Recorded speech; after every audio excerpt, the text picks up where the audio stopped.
The old house loomed over her, its dark windows staring like empty eyes. Mia shivered, pulling her coat tighter around herself. She didn't remember how she got here, in front of this eerie mansion, but there was something about it that drew her in, despite the warning bells going off in her mind. As she stepped through the front door, the air inside was cold and musty, like the breath of the dead. The floorboards creaked under her weight, and the shadows seemed to dance around her, whispering secrets she couldn't quite make out. Mia wandered through the house, each room more unsettling than the last. She found a staircase and climbed it, her heart pounding in her chest.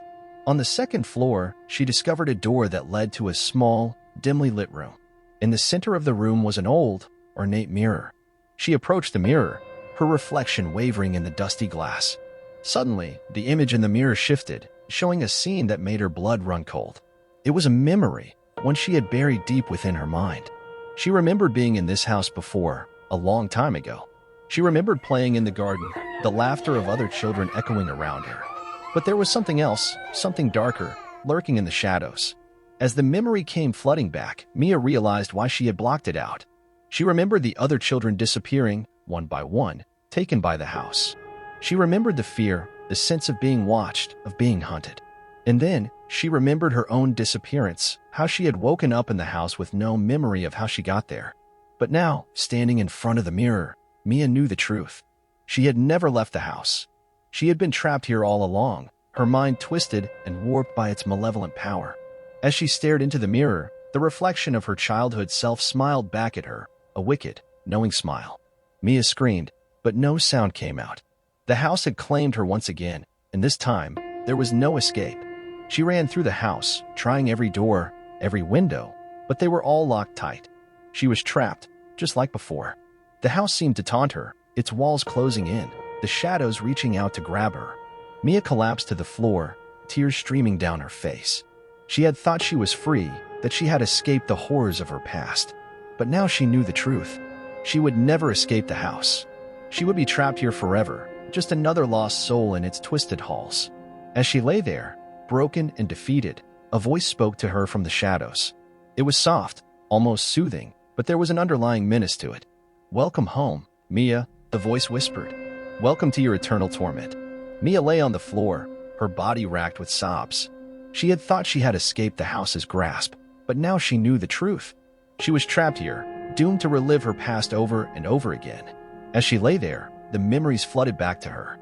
She remembered the day she had first come to the house, how excited she had been to explore its hidden corners and secret passageways.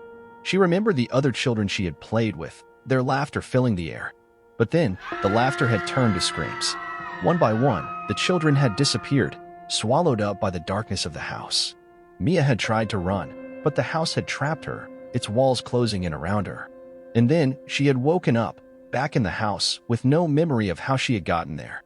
She had tried to escape, to find a way out, but the house had always stopped her, always kept her trapped within its walls.